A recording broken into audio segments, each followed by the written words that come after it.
जळगाव जिल्ह्याची आदिवासींचा प्रगत करणे किंवा त्यांना आपल्या स्तरातून बाहेर काढण्याकरता राज्यामध्ये आपण प्रथम क्रमांकाचं काम जळगाव जिल्ह्यामध्ये करतोय. जळगाव जिल्ह्याच्या आदिवासींना मुख्य प्रवाहामध्ये आणण्याकरता आमचा हा विभाग सज्ज झालेला आहे. त्यामुळे मी तरी म्हणेल की मूळ आपल्या देशाचा पहिला नागरिक हा आदिवासी आहे आणि त्याला या प्रवाहात आणण्याकरता हे जे स्तुत्य उपक्रम सुरू आहे त्याला आपण सगळ्यांनी सहकार्य करण्याची जी भावना घेतलेली आहे त्याबद्दल मी आपल्या सगळ्यांचे पालकमंत्री म्हणून आभार मानतो.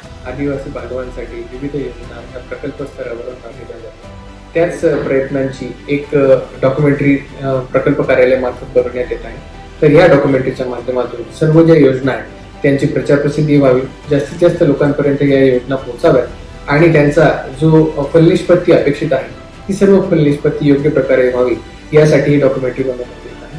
तर या प्रकल्पासाठी माझ्या खूप खूप शुभेच्छा. सातपुडा पर्वतरांगांनी वेढलेला खानदेश हा प्रदेश आणि याच खानदेशातील या हिरव्यागार पर्वतरांगांच्या पायथ्याशी शतकानुशतक निसर्गाशी नाळ जोडून जगणाऱ्या या आदिवासी बांधवांच्या सर्वांगीण विकासासाठी वर्षानुवर्षे संघर्षाच्या वाटेवर चालत आलेल्या या आदिवासी बांधवांच्या प्रगतीसाठी, त्यांच्या भविष्याची घडी भक्कम करण्यासाठी आदिवासी विकास प्रकल्प कार्यालय यावल यांच्या माध्यमातून मागील 2 वर्षात झालेल्या विकास कामांमुळे आदिवासी बांधवांच्या आयुष्यात आमूलाग्र असा बदल होतोय.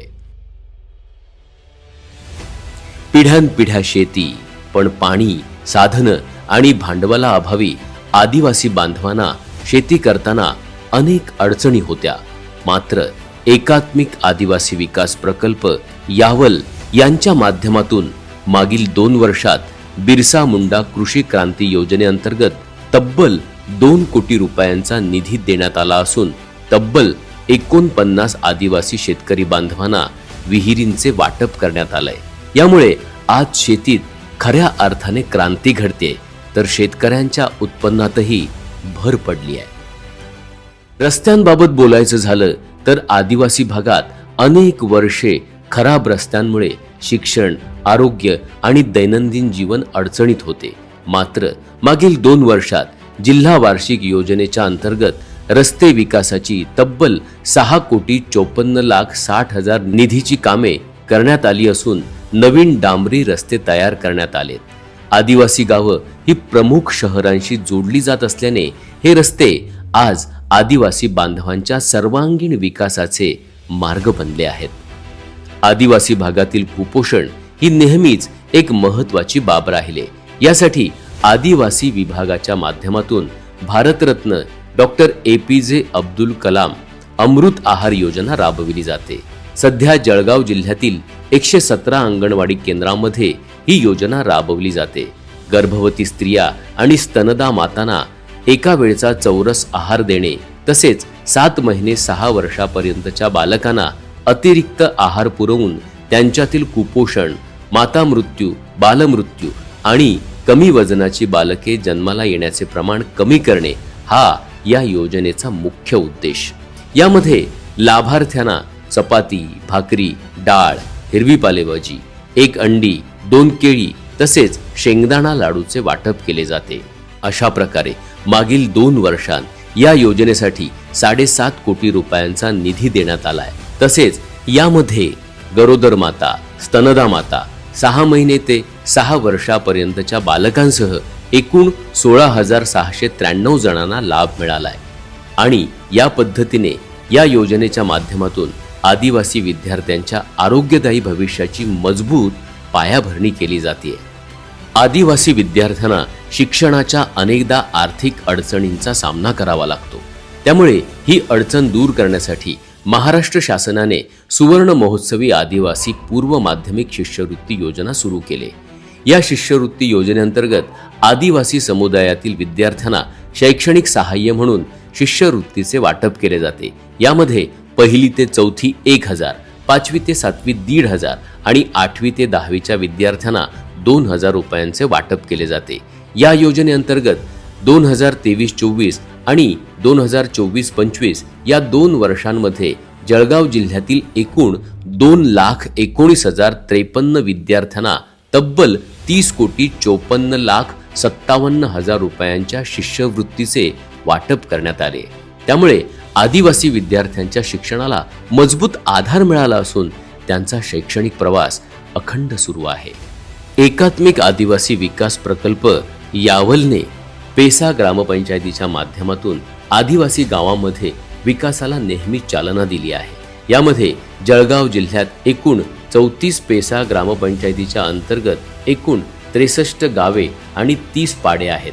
या पेसा ग्रामपंचायतीसाठी दरवर्षी एकूण 3,90,00,000 रुपयांचा निधी दिला जातो। याप्रमाणे मागील 2 वर्षात 7,80,00,000 रुपयांच्या निधीच्या माध्यमातून पेसा ग्रामपंचायतीमध्ये मोठ्या प्रमाणात विकास कामे केली जात आहेत। यामध्ये गावातील रस्ते, शाळेत पेवर ब्लॉक तसेच गावकऱ्यांसाठी RO पाण्याची सुविधा, अंडरग्राऊंड गटार आणि अंगणवाडींमध्ये साहित्य उपलब्ध करून देण्यात आलंय। आदिवासी विद्यार्थ्यांच्या शैक्षणिक भविष्याची गरज ओळखून त्यांना सुरक्षित आणि सुसज्ज अशी वसतिगृहे मिळावीत हा कायमच विभागाचा उद्देश राहिला आहे। यामुळे विद्यार्थ्यांसाठी जळगावातील कवयित्री बहिणाबाई चौधरी उत्तर महाराष्ट्र विद्यापीठ परिसरात तब्बल 700 विद्यार्थ्यांसाठी आधुनिक आणि सुसज्ज अशी शासकीय वसतिगृह उभारण्यात आली आहेत। या वसतिगृहांमध्ये विद्यार्थ्यांसाठी स्वच्छ प्रशस्त रूमची सोय करण्यात आली। तसेच जिम आणि लायब्ररी सारख्या सुविधाही दिल्या जात असून त्या विद्यार्थ्यांच्या शारीरिक आणि मानसिक विकासाला चालना देत आहेत। आदिवासी बांधवांना मत्स्य व्यवसायात सक्षम करण्यासाठी शासनाच्या माध्यमातून जाळी वाटप आणि नौका वाटप करण्यात येत आहे। मागील 2 वर्षात 45,000 किमतीच्या बिगर यांत्रिकी फायबर नौकांचे वाटप करण्यात आलंय। तसेच 1 लाख रुपये अनुदानावर प्रति लाभार्थी 250 किलो याप्रमाणे 3 मच्छीमार सहकारी संस्थांसह एकूण 13 लाभार्थ्यांना जाळीचे वाटप करण्यात आले आहे। या साधनांमुळे मासेमारीतून आदिवासी बांधवांच्या कुटुंबाच्या आर्थिक स्थितीत स्थैर्य निर्माण होत आहे। शिक्षण हा सामाजिक परिवर्तनाचा मजबूत पाया आहे।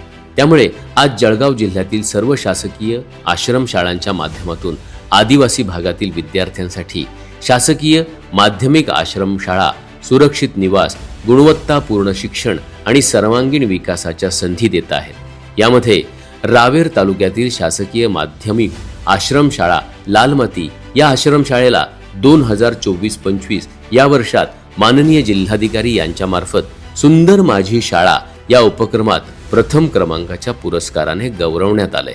उल्लेखनीय बाब म्हणजे या शाळेचे 2 विद्यार्थी आणि एका शिक्षकाची इस्रोच्या अभ्यास दौऱ्यासाठी तसेच एका विद्यार्थिनीची माननीय राष्ट्रपतींना भेटण्यासाठी निवड झाली आहे। सुसज्ज असं पटांगण, शिस्तबद्ध वातावरण, प्रशिक्षित शिक्षक, अभ्यासासोबतच क्रीडा आणि सांस्कृतिक उपक्रम येथील विद्यार्थ्यांच्या व्यक्तिमत्वाला आकार देत आहेत। त्यामुळे 1972 मध्ये स्थापन झालेली ही आश्रमशाळा आज जळगाव जिल्ह्यातील एक आदर्श आश्रमशाळा म्हणून ओळखली जाते आणि अशाच प्रकारे या आश्रमशाळांमधून ग्रामीण आणि आदिवासी भागातील विद्यार्थी मुख्य प्रवाहाशी जोडले जात आहेत। केवळ खर्च करून आम्ही थांबत नाही, तर या योजनेचं इम्प्लिमेंटेशन माझ्या आदिवासी बांधवापर्यंत कसं पोहोचलं जाईल याच्यासाठी आम्ही प्रयत्न करत आहोत। त्यामध्ये मग प्रामुख्याने पशुसंवर्धन विभागाची योजना असतील, महिला बालकल्याण विभागाच्या योजना असतील, आरोग्य विभाग असेल, आदिवासी विकास विभागाचे असतील, अशा विविध योजनेच्या माध्यमातून